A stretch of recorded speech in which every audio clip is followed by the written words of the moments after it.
Greetings, sacred souls. Welcome to Sacred Her Story podcast. I'm your host, Jennifer Natasia.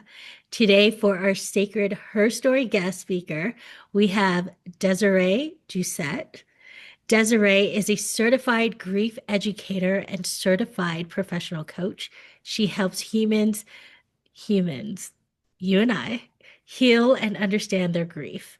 She enjoys helping clients find the right tools to heal their grief based on their unique journey. She is passionate about deconstructing the shame about grief. Her work is inspired by her own journey through multiple life transformation, including divorce, caregiving, helping multiple family members through terminal illnesses, and the loss of both her parents early in life. A lot, a lot. It's it's a whole little semi truck full of fun. Yeah, and this is something we won't be able to escape. We're not promised tomorrow, and you know, I like how you also included divorce as this part of grief because it does feel, I mean, it is a death, right? It's a death to the relationship. It's a For me, it was like I felt like I was dying. Like I thought I was gonna die, but energetically speaking, yeah, I was dying to myself, right? To that old version of me to become something else in the discomfort of becoming, right? So, Oh, there speaking of, I know I don't want to fast forward to there's a song that I heard in during my divorce and it's a song by Janice Stanfield and it's about a butterfly and a caterpillar and the caterpillar is singing to the butterfly, butterfly, please tell me I'm going to be okay. And it's about like, when we're in this middle of a transformation, like we're the caterpillar and we have to cocoon and like reduce ourselves to goo to surrender to the process and then we emerge as this beautiful butterfly at the end, but when you're in the goo you're like, am I going to be okay? yeah. And so the caterpillar's asking the butterfly, and I went to this church. I had two very old dogs when I was going through my divorce. They were like senior dogs, senior citizen dogs. And there's this church near me that has an animal service once a month. So me, I haul my two little dogs in there and like we're like holding it together with bubble gum and duct tape with the dogs. We were going to physical therapy and acupuncture with these dogs. And I'm sitting there, and this woman is singing this song by Janice Stanfield about the butterfly and the caterpillar. And I am just losing it because I had just gone through this divorce. And I'm like, I need the butterfly to tell me I'm going to be okay. That grief of that divorce was so different than the grief of losing my dad. At that time, it had just been the loss of my dad in my 20s. Um, I thought, oh, I've been through my parents' divorce. I've been through the loss of my dad. It was sudden. It was very jarring. It was very painful. This divorce is going to be a cakewalk. It's my decision. It was not. It was still very hard. And when I talk to people that are going through a divorce, I tell them, I was like, it's not just a one-time decision. It is a decision you have to make over and over again because when the things get hard, it's so easy to just be tempted and to run back.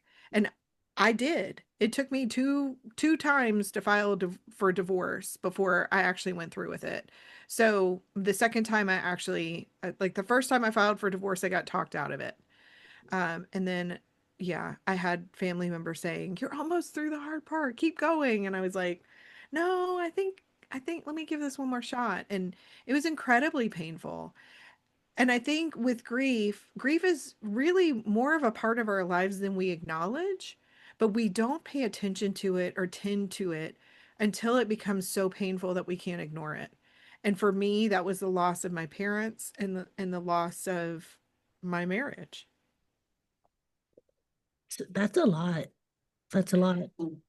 It And was and I, for me, it was, we're talking about loss of parents, but I've experienced like losing my mom and she's still alive, but just kind of like a grief and this, it's different. I feel grief is grief, but the I had to really accept the part where she's not going to accept me.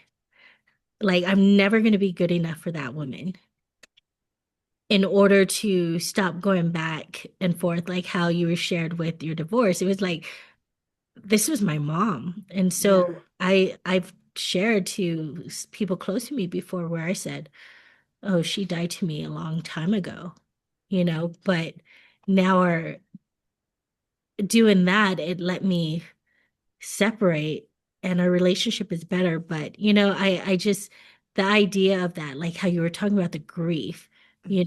and it's like this something ripping from you with a Y- divorce, with a parent, I felt like she's still there. She's physically not dead, but she's like dead to me. I She had can never to, yeah, go ahead. she's incapable of being the person that you feel that you would she's incapable of being the mother that you really needed on some level. And So, there's grief in accepting that. yeah, grief is such a broad topic. Or I don't want to say broad topic, but there's a lot in grief. Yeah, grief can be the loss of a dream. So even if your loss of a dream can come into play with not having the parent that you wish that you had, not maybe you're diagnosed with a serious medical condition that changes your life and you're not able to accomplish the goals and the dreams that you had. Um, a job loss can be there can be grief in that. There can be grief in retiring and not, if your life's work has always been really your passion and your purpose, even if you decide to retire, there could be aspects of grief. Like, think about how much time we spend at work and Mm, how that is our social outlet for so many people. It's hard to make friends as an adult. And so loss of friendship. There's a lot of if say you've lived in a home for 20 some odd years and you sell your home, there can be grief in that transition. mhm, Grief is a natural part of life. It is a part of every major transition. And it's it's been something that we have just pushed through. I was talking to somebody this morning about, we were Gen X. I'm Gen X. And so we were kind mm, of told just suck it up and keep pushing forward yep. and not to acknowledge that stuff. But the more that we try to suppress these emotions, the more that they grow. And so let's Mhm, acknowledge this discomfort. Let's acknowledge this disappointment that you didn't have the parent you so desperately wanted and dreamed of having. There can be a moment of connection for you with another person that has experienced something similar. So grief can be a connector of people. It's mm, about stepping into our vulnerability and sharing what's really on our heart. And you've got to do that. I like to caveat that with someone who can have that safe place for you and hold that instead of taking that information and turning it against you. So there's some discernment there about who you open that up to, but it can be a connector between you and someone else if that person can hold that space for you. So, how can we be those people that are safe for other people to open up to? And then, how can we discern who those people are? And so, a lot of when people hear what I do, first of all, if they don't run in the other direction, like I don't want to talk to her, she's going to be not a lot of fun, right? Um, either the conversation goes in two directions. They tell me their grief story and how they've hurt and experienced grief, mhm. or they say, I don't know what to say to somebody in grief. What do I say? It's so uncomfortable for me. And I'm like, it doesn't, your discomfort is going to keep you from helping that person because you are afraid of being uncomfortable, because you're afraid of holding their truth. And they're really, if you can step out of that comfort zone and say, I don't need to fix this, I just need to witness. And witnessing is just listening deeply without judgment. That's enough Mhm, to have that moment of human connection. And so that's what I try to instill in people. Like, we need more people out there that don't feel like they need to fill up the silence with little tropes of everything happens for a reason. They're in a better place. You know what? None of that crap is really helpful for people. It's just not. I'm sorry. You don't know what else to say, so you're reaching for that because it's a security blanket and you're feeling uncomfortable. But So you're saying the best thing for us to do is just sit with you and hold space when, or sit with the person who's going through grief and and let them just be. share. Yeah. So if they lost a loved one, ask to hear stories about that loved one. What was your favorite memory together? What was their name? Use their name in conversation. It's helping them to know that their loved one mattered. And that to have your grief witnessed is the most powerful healing thing that you can do for someone in grief. So if they are, mourning the loss of a job, let them tell their story. And instead, if there's an opportunity at the end where you're like, hey, I might know a recruiter that could help you, or I might be able to make some connections, but don't jump in immediately to fix. Let them share what they need to share without judgment. Mm, that's Thank you. That's incredible. And for what you went through too. So how did you become the grief lady? No, the grief educator. I went through I went to grief training because I needed it. I came out of a difficult divorce. I thought that I knew about grief. I lost my dad when I was 21.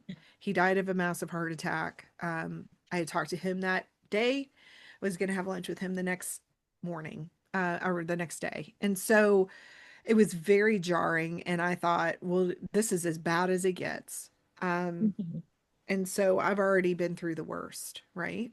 Yeah. And I survived, but I really struggled after that period to understand what was happening. It was 1998. We didn't have the information that we have today on grief. Grief was not really understood and studied. So I struggled a lot. Fast forward, I was married. Um, my then father-in-law had a terminal illness and he passed. And shortly after he passed, my marriage was already in trouble before my father-in-law got sick. I got some information that made it very clear that my marriage was over. Oh, And and that was another jarring, like staring you in the face moment. Um, and I knew I needed to get out of my house. And so I actually packed a bag while my ex-husband was out getting dog food and I left and stayed with a friend. I had arranged all of this in advance. And when he said, I'm going to get dog food at lunch, I was like, this is my window. I have about 20 minutes to get out of the house. And I did. And that was scary. And I got talked back into coming back.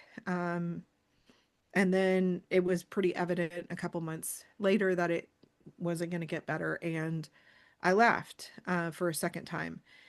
And I thought, okay, like this is hard, but I can do this. So went to yoga teacher training. I was gonna set the world on fire. Went ziplining for my 40th birthday. I was planting new seeds and developing a new community because I don't think people don't realize when you go through a divorce, your social network changes. The way that you walk through a world as a single person, especially as a woman, changes. yes. And there's grief with that. It's a secondary loss. So Mm, that's another aspect of divorce that we don't necessarily anticipate. that's so So, true. That's so true. yeah. I lost friends because I was now that single person. Yeah. And then you become a threat to their relationship. Like they see you as like and it's like, no, I just Yeah. need somebody to help me with a, I need somebody to help me with something that I traditionally need a man for, right? Mm, Um, yeah. So um yeah.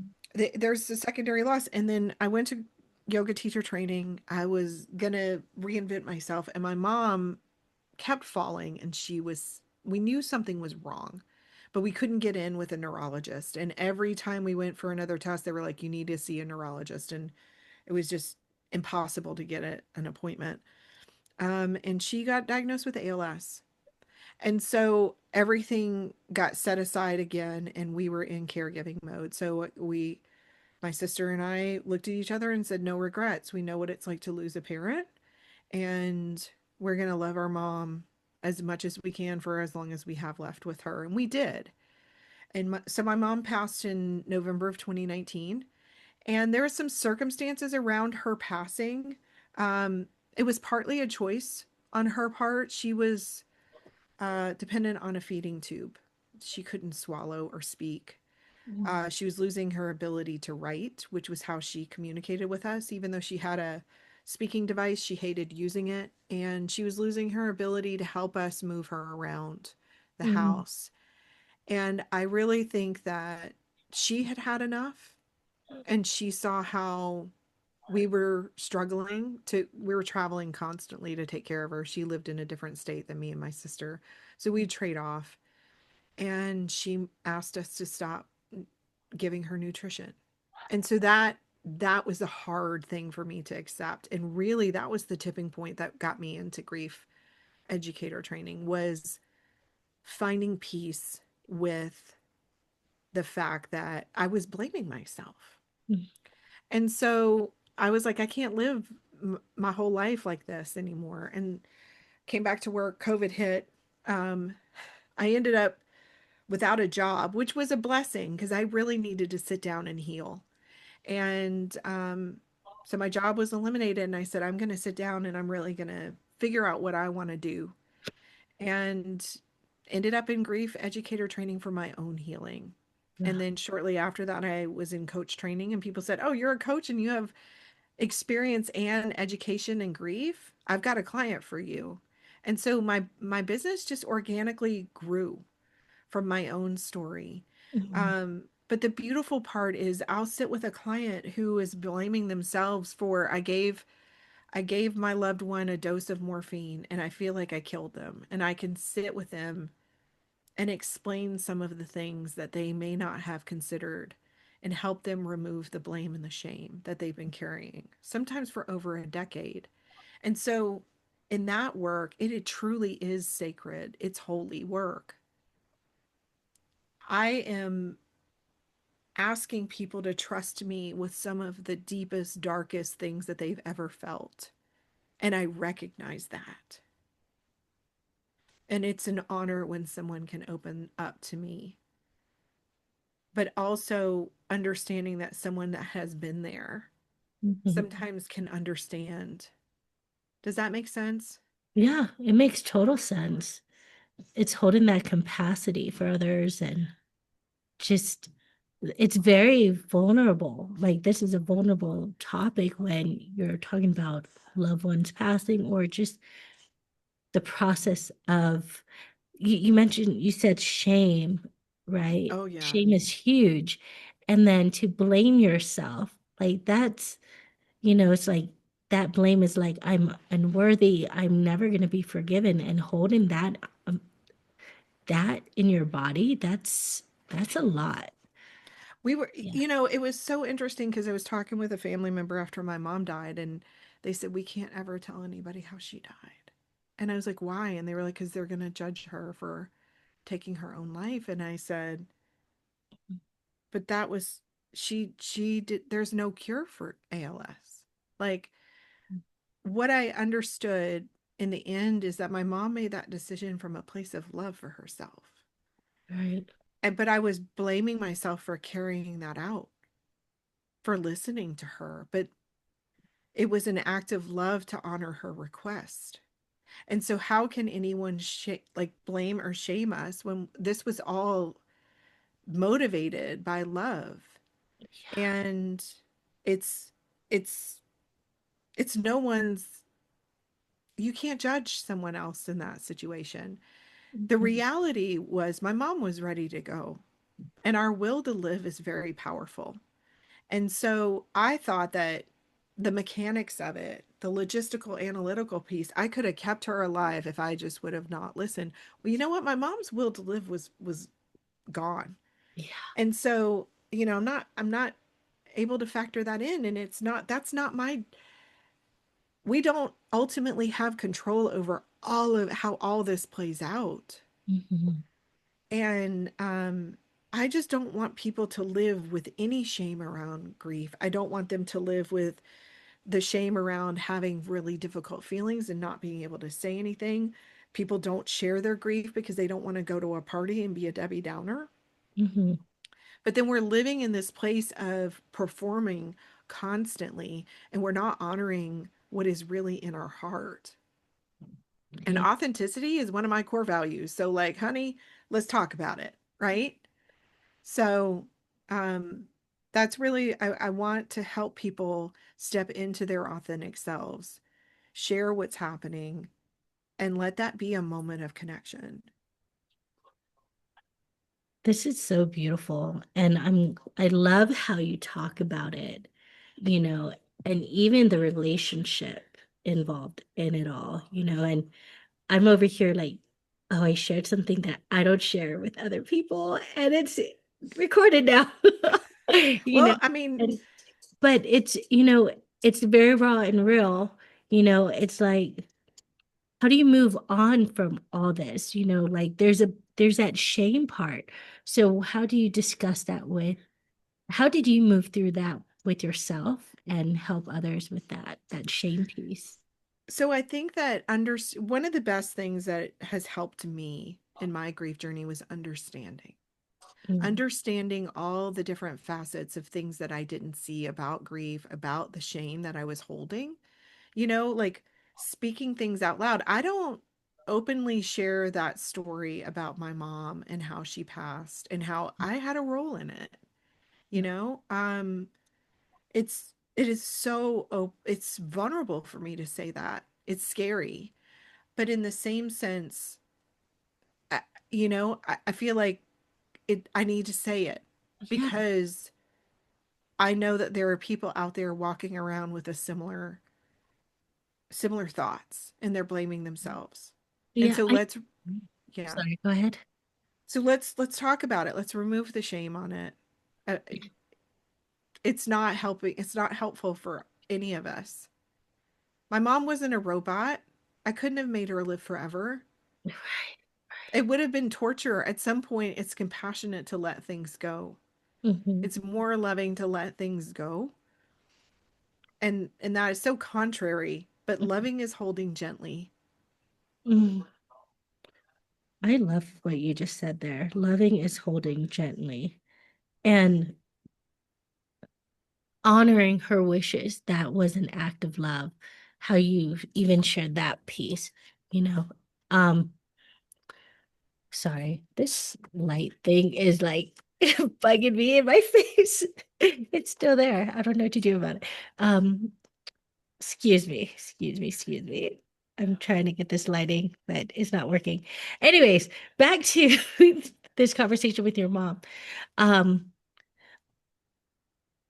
I like in my own head, like I'm making sense of this as we're talking about it, because I'm like, what she did wasn't bad at all. Your mom was like, no, this is not for me.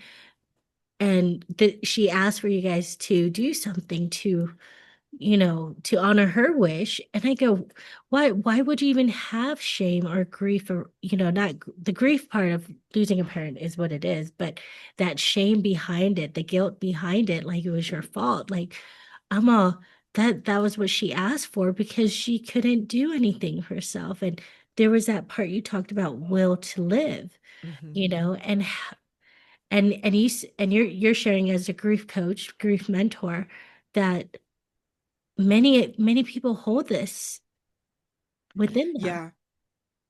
Yeah. Yes, it is very common, especially people that have cared for loved ones in hospice, that, I gave my loved one their last dose of morphine. I feel like I killed them with morphine. And they're not instructing your hospice Yeah, nurses are not instructing you to give lethal doses of morphine. right. The I've spoken to a hospice nurse who, it was a personal situation. They said, you have to be the patient has to be out of pain enough for their body to relax so they can release and let go from this life. Uh, And wait, can you and repeat that? so It's it was a like, situation where, a hospice patient was not getting the recommended morphine dose, uh, and their loved one was withholding because they were afraid of overdosing. And I had a hospice nurse in my life, and I was talking about this story, And she said they have to, when you are in so much pain, this patient had cancer, Mm. it's very painful. And so when this person was waking up saying, please just knock me out, and they finally had the courage to give them the dose that the hospice nurse was telling them, that patient was able to finally relax because they were in so much pain, their body was clenching, and they were able to relax so that they could pass. And it it I never thought of it in that way of, we have to, we can be in so much pain that we can't relax. I mean, I suffer from migraines. I have been in pain, where I'm like, please just let me fall asleep. So, because that was usually, it was like a hard reboot where I'd be like, okay, I need to reboot myself, but I can't even escape the pain to be able to relax, to fall asleep. They, if we are in so much pain that we can't let go, then it keeps them suspended. And so I thought it was the first time that I had ever seen that, ever considered that, of when we're in that much pain, we can't let go. Yeah, that's why I was like, can you wait? Can you repeat that? Because I'm like, I needed that moment to like digest it, because Yeah. like, wow, so it's like you're holding on to this incredible amount of pain that's preventing you from even moving forward, you know? And I think, I think when if we use that as an example of like the first time I filed for divorce, like I was so afraid. I went through a lot of pain. Um, the news that I got was so jarring that I was not in my right mind. And I caught myself running a red light one day, and I was like, I have got to get some help. And acupuncture was my savior for that time in my life. Mhm. My acupuncturist knew me very well. I was in there a lot, but it was my way of calming my nervous system down. But when we're in that place of just constant angst, and we're not making our best decisions, we're not able to really let go and see a different perspective. And, that metaphor can be used in other things. When we're trying so hard to control a situation or make things work, sometimes we need to let things go for a minute so that we can get a different perspective. And in that way, it's similar to that situation where when we're so much in pain, we can't let go. Yeah. And for me, like what's coming through right now is that whole fact of, we say they pass away. For me, I like to say transition Hmm. because it's like our soul. I truly believe we have the soul that continues to move forward. It's just the body can no longer sustain, right? Because it's been shielding our soul for so long. And this is like a whole nother spiritual conversation, right, in itself. But that process like of having the will to live, and you hear stories of people like they wanted so much to still be here, they continue, but when somebody gives that, says okay, this is just not the way, but there's that fact of an act of love, doing this is an act of love of your Hmm. easing their pain that's so immense. Like who'd want to go through this much amount of pain? Yeah, and I mean, my mom's quality of life, she was constantly choking. There's a lot of phlegm, that it's a side effect of ALS. It was not a fun way to live. Um, it was Her quality of life was terrible. Um, but one thing, you talk about the spiritual, like the transitioning, and I love that word too, because I Mhm. do feel the presence of my loved ones still. And usually I grew up in, and we had a jukebox from like with the old 45 records, the small records that had two sides. And some of the most obscure music I will hear in very interesting situations. And I feel like that's my dad. talking to me. And Mhm. I can feel this presence with them. The book that brought me the most peace after my dad died was a book by a medium. I think it was John Edwards. And I mean, I was sitting in the Barnes and Noble. This is how desperate I was for help. Like I had talked to all the clergy that I could get my hands on, all the religious leaders. I was in therapy. Like I could not get any peace. And I was sitting in Barnes and Noble and I was taking every book on grief off the shelf and just trying to read it. When you're in like acute grief, you cannot concentrate enough to read a book. It doesn't work. The only book that really spoke to me was this book about like a medium from a medium. And I was like, but what if my dad has just transitioned to a different way? Right. And so I became open to let me see how I can invite him to still send, to still be in contact with me. And he's been gone for 28 years and it's been a beautiful, I've had some moments where I knew that he was there. Um, I have some moments where I feel my mom's presence. Um, and I'm so grateful for that. I want to touch on one thing in terms of talking about the transition. I wasn't there when my dad passed. Um, but when my mom passed, because, we all knew the hospice nurse, our hospice nurse, I will forever sing his praises. He came on his day off after his kid's soccer game in his street clothes with his stethoscope, and he knew she was going to pass. But my mom was such a special person that he wanted to be there for us. And he came in and we were kind of keeping an eye on her. And he went back there to check on her. We were all sitting in the den to kind of let her have some peace.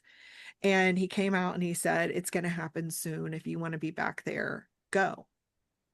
And everybody's walking back in the hall and somebody says, should we open a window? And he said, yes. Have you heard about this? Opening a window? We opened the bathroom window and I think she took one or two more breaths and she was gone. So it allows the spirits of your loved ones to come in and escort their spirit to the other side. And it's a really beautiful transition. And I had never heard of that. It's so, so beautiful. Um, yeah, I got chills as you're telling me this. And yeah, we're meet with our ancestors, and we don't talk about this stuff. You can go to church and it's still like, okay, yeah, you're going to heaven if you believe you if. But the truth of like that we are more than just this body, Mhm. and because you feel it, you feel there's this very intuitive connection if we quiet ourselves enough, right? There's a telepathic knowing where we can read and understand one another that's not talked about, you know? Yeah. And through grief, it's so powerful because you said there was something you said about grief with it being love. Grief is a Grief form, is love. is love. Grief is love. And Grief happens because we love. it happens because we love and it brings people. It is a connector of people. And so we always think we need to keep a lid on it because we're afraid of other people judging or we're afraid of bringing down the conversation or the mood, right? Mhm. Well, you know what? Eternal happiness is not, I mean, not everybody's happy all the time. It can be a connector of people. It doesn't have to be this terrible, awful rehashing of all. It can be a moment of beauty and connection. Yeah. And it always is such a compliment when someone will hear me talk about grief and say, wow, you were able to talk about grief without making me sad. There is And a lot of sadness and grief, but there's a lot of love and there's a lot of beauty and there's a lot of connection. And being a human being, grief is a universal human experience. We don't need to be ashamed about it. If you grieve, it means you have loved. And that is beautiful. Yes, it is. Yes, it is. I love this. This is, you're right. This isn't a topic that's talked about, but in other cultures, you have Dia de los Muertos, right? The Day of the Dead, The debt. where Hmm. they go and honor their ancestors. Like, we didn't forget about you guys and celebrate their life, their life and what they did when they were alive, you know? So I'm like, why do we hold this shame or guilt and this fear behind, you know, this transition? I think because sometimes the feelings are too scary for people to feel. And I was guilty of this too after my mom died. My therapist said, "When are you going to cry?" And I said, "I've been crying for a year and a half." Like, I don't, I said, I finally spoke true words and I said, if I start crying, I don't think I'm ever going to stop. And that was me speaking my truth. And what I have come to learn through my grief education experience and my own personal experiences, Maya Angelou had this beautiful saying. She said, "Every storm cloud runs out of rain." Mm. And and even though that storm cloud feels like it's going to persist forever, you will run out of tears at a certain time. When you start crying, you might cry for a few days, but I'm telling you, chances are you're going to stop. And if you don't, it indicates that you might need more help than you currently have. And so, either way, you win. You process your emotions, or you get an indicator that you need additional support. And so, it's moving you forward, even though you think you're sitting in your stewing in your emotions. It is drawing you forward to feel. Mm.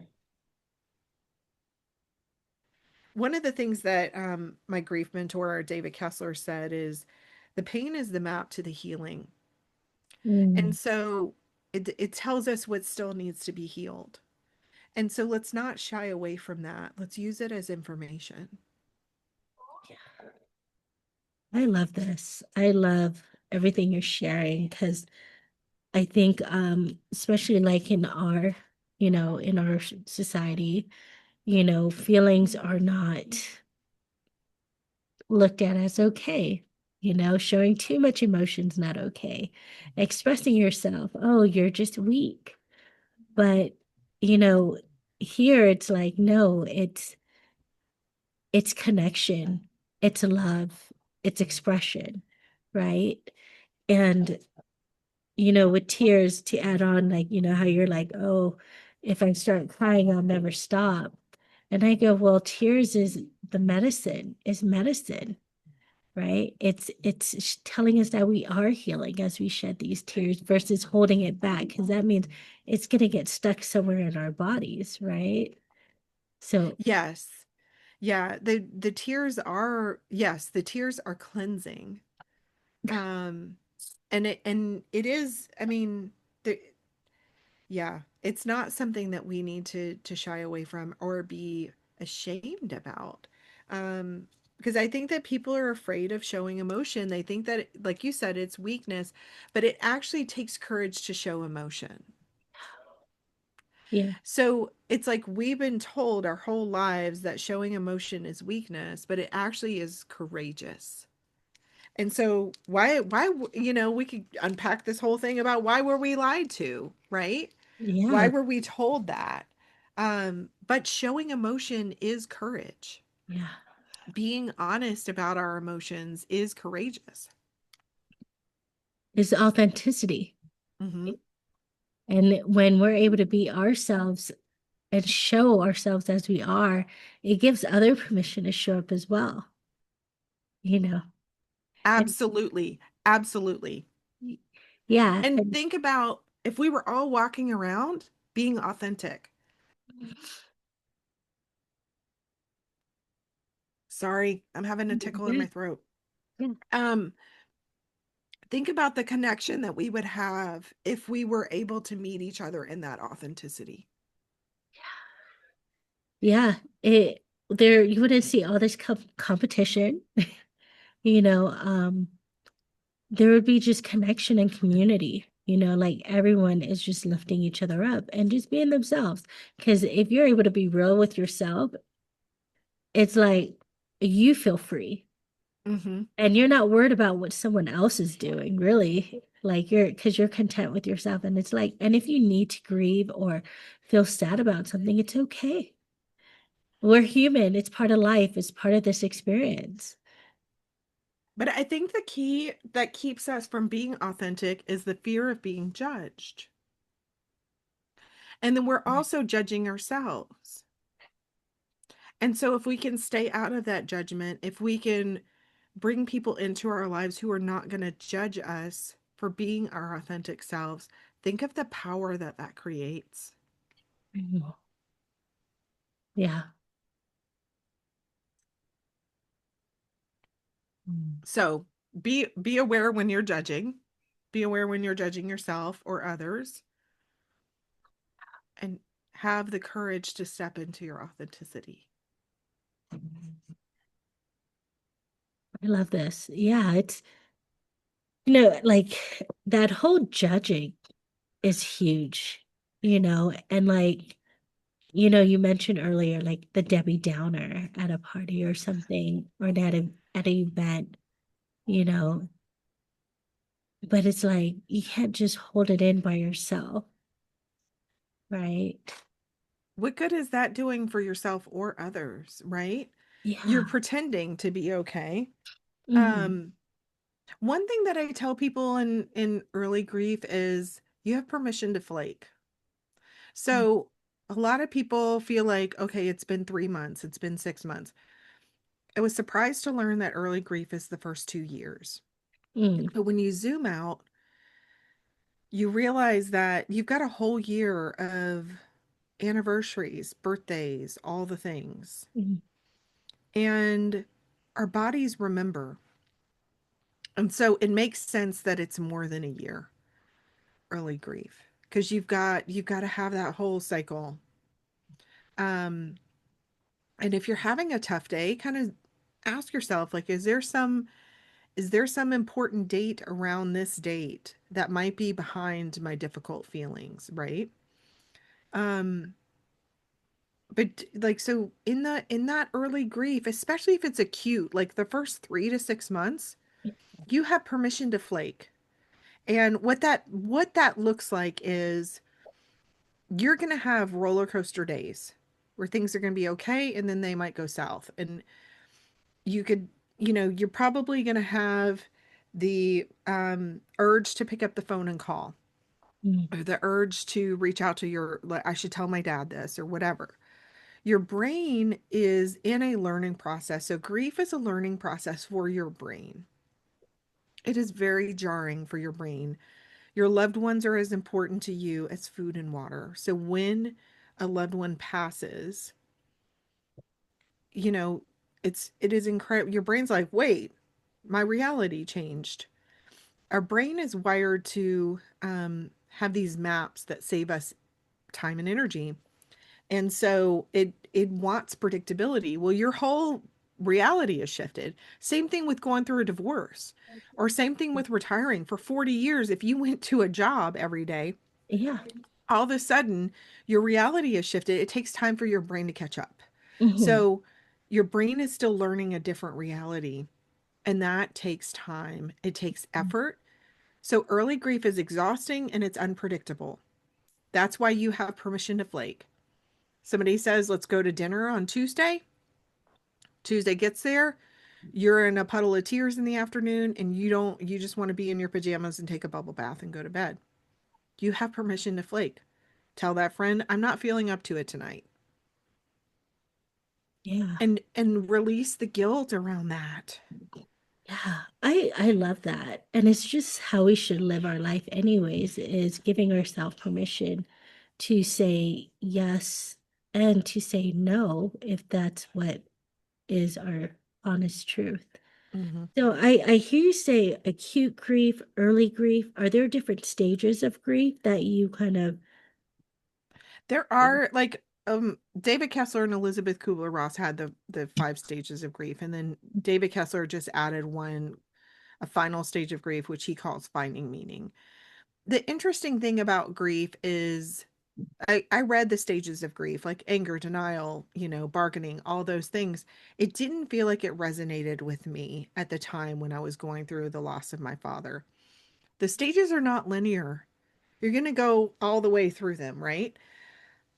What's helped me the most is, and what has helped my clients the most is explaining and normalizing some of these things from a physiological, like physical perspective, and also doing some somatic release techniques. So, there was somebody posting on a message board on the internet recently, and they were saying how they're having anger around the loss of their child, and they just want someone who will write a prescription for them.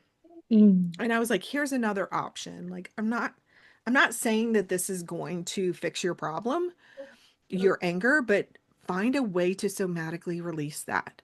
mhm, Do some physical things. Like, I thought beating a pillow was silly until I tried it. And I was like, wow, I have a lot of anger about this yeah. loss.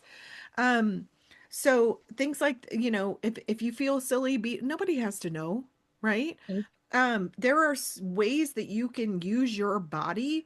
Sometimes we don't have the words to express the emotions that are coming up. Talk therapy might not be for everybody. Mhm, So one thing that I love to do and what has been useful for me in my journey is to help people find what tools are right for them. One day it could be journaling. One day it could be um, taking a walk, but helping them understand, okay, this is why going for a walk in nature might be helpful for you. And mhm, here's the science behind it. Because when I like the woo, but I also like to understand why the woo works. mhm, And so I think that going back to your question, there are stages of grief, but it's not like we can predict at 2 months you're going to be at this point because the loss shapes the grief. So the grief journey of my father dying very suddenly from a heart attack was very different than the grief of losing my mom slowly. mhm, I was in my 20s versus in my 40s. I was in a different phase of my life. There mhm, was a lot of complicators. My dad was remarried. There was a lot of other things that came along with his death that did not come along with my mother's death. mhm, So it's impossible for us to predict how someone else's grief journey is going to unfold. But a lot of there can be complicators to your grief process mhm. that you would it be helpful for you to work through as you go through this. And so at a high level, I will say that the loss of my father felt like I was a pedestrian and I got hit by a city bus going through a crosswalk. It was traumatic, right? It Mhm. was sudden, it was traumatic, it was unexpected. It was like you're in the ER with 15 broken bones, right? It Yeah. hurt very quickly and intensely. The grief of my mother passing after a long illness and a lot of caregiving felt like the trauma after running a marathon that I didn't necessarily train for. So my body was like, dang, we're tired, but I can still hobble to the fridge and get some milk, right? I might be at home and I might, might have it like I was able to get through that, but it still felt traumatic to some degree. And I needed rest and I needed attention and love and care. But I wasn't in the hospital with 15 broken bones. Does that make sense? Yeah, no, this is so descriptive, and I'm glad you share it because I'm like, I wanted to ask how was the grief different between your parents? So I'm glad you shared that because it's like, wow, it's so different. And the way how you explain it, it's even for me, I'm a visual learner, so it really helped me see like doing a marathon and like you're hobbling versus getting hit by a bus, but then you also shared how, grief is not just with someone transitioning, but it's Mhm. also with a job, with, a divorce and with all those things. So how was that, what grief did you have after losing your job in, I want to say 2019? Was that, Yeah. Yeah. And I mean, the hilarious thing is I had lost my job in 2011 as well. Like it was neither time was a surprise. It's like I was just like I probably should look for another job. And I'm like, let's see what happens, right? Um what I didn't anticipate the first time in 2011 was the number it would do on me mentally for people to say you no longer have a job. In both cases, it was like, hey, you don't have a job, but will you have like 4 to 6 months of we're going to keep you on payroll. You've got some things that you need to wrap up. Help us with that, and then your last paycheck will be this date, right? So it was like a slow burn in both cases. I've had other jobs where it was like today's your last day, right? Um, and that was usually a contract situation where it was like I knew the risk of that. But it losing a job messes with you more mentally than you think it will. And partly, I think because of that, the things that are driving that is societal expectations of when you meet someone and you're like, "What do you do?" Our identity is tied to that. So we have a loss of identity when we're not working. The other thing is it hits us in the financial security is huge, right? So if you don't have, money in a savings account where you're going to be like, I'm going to be okay for 6 to 12 months or whatever your number is, right? It can be very, very, very scary. So, and then you can be embarrassed about that as well, like how that came to fruition. Did you lose your job from cause? Was it a misunderstanding? Like there can be Mhm. all these other complicators. Um, are you going to have to move in order to find, like, there's so many other aspects of it. But the first time it happened, I was like, wow, this sucks. When I got laid off in 2020, um, I knew it was coming. I decided not to make any big changes because I knew that I needed some time off to regroup after my mom died, just because it had been a hellacious couple of years. And I was like, I'm just gonna ride this out until the bus stops and it's like, get off the bus. And I did, right? And it was a very intentional thing, but it still screwed with my head. Um, because you have that financial hit, you have this identity crisis, and going right into a career change at that time, do not recommend. I do not recommend doing that all at once. If you have this call to make a go and totally go in a different direction in your career, make sure you're building that business on the side while you have full-time employment. Um, and you're still able, it makes it more challenging. It's not impossible, but you're dealing with all of this garbage from that career and that job, and then you are shifting into a completely new identity Mhm. and sometimes having to start over in a different career path. And you're like, but I have 20 years in this other industry. It makes it harder. Give Wow. yourself some stability, is what I would say. Thank you for sharing your vulnerability. I mean, just it's a lot to think about, but it's like, I don't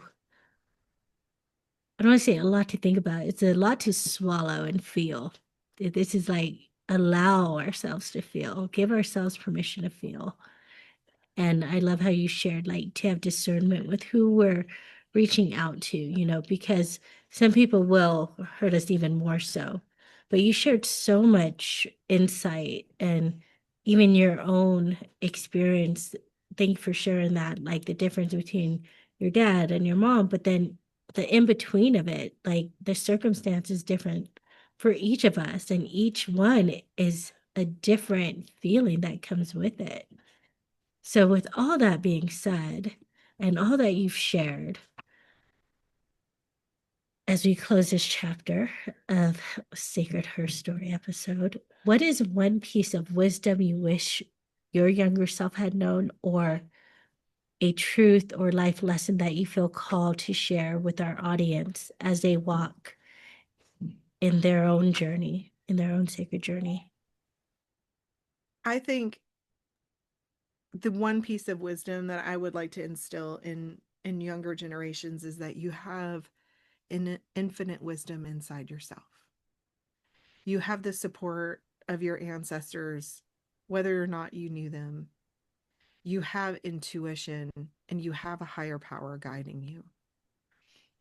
And the more that we are in the frantic hair on fire, stressed out all the time mode, the less we can tune into that intuition. Mhm. And so find a way to settle your heart, to stop and listen, and to tap into that intuition because it will guide you and it will never steer you wrong. And it is a source of love and support that so many people don't even recognize is there. That is so beautiful. I want to just take that big chunk and just share it to the world. I mean, the whole conversation, but I'm like, ooh, that is so deep and so honest, you know, and something, that we don't teach or taught. Thank you, Desiree. You're welcome. You are so welcome. You're so welcome. It's priceless. It's priceless to be able to tap into that, but it also doesn't cost anything. That part. Yeah. It's priceless and it doesn't cost anything. Yeah, it doesn't cost us like capitalistic money. Right, right. This has been an incredible conversation. And for anyone who want to hear more, Desiree does have her own podcast and it will be in the description. So you can follow her, you can reach out to her. Her information will be in the description. So in closing, Desiree, is there anything else you would like to share as we close? Uh, no, just don't be afraid to talk about grief. Yeah, I regularly talk about it, and it makes me stronger and more wiser every day. Mm, oh. Well, all sacred beings, beautiful souls. If today's story moved you, inspired, or reminded you that you're not walking this path alone, I invite you to follow and subscribe to Sacred Her Story podcast. This is where real women share their raw, unfiltered becoming, the sacred, the messy, the powerful. So thank you for joining us. Thank you for She is Sacred Her, sacred, highly exalted rebel. It is saying yes to ourselves and trusting in our own inner wisdom. Thank you, Desiree, for being here and allowing us to celebrate and see you in your unique journey and truth and sacredness. Thank Thank you so much, Jennifer.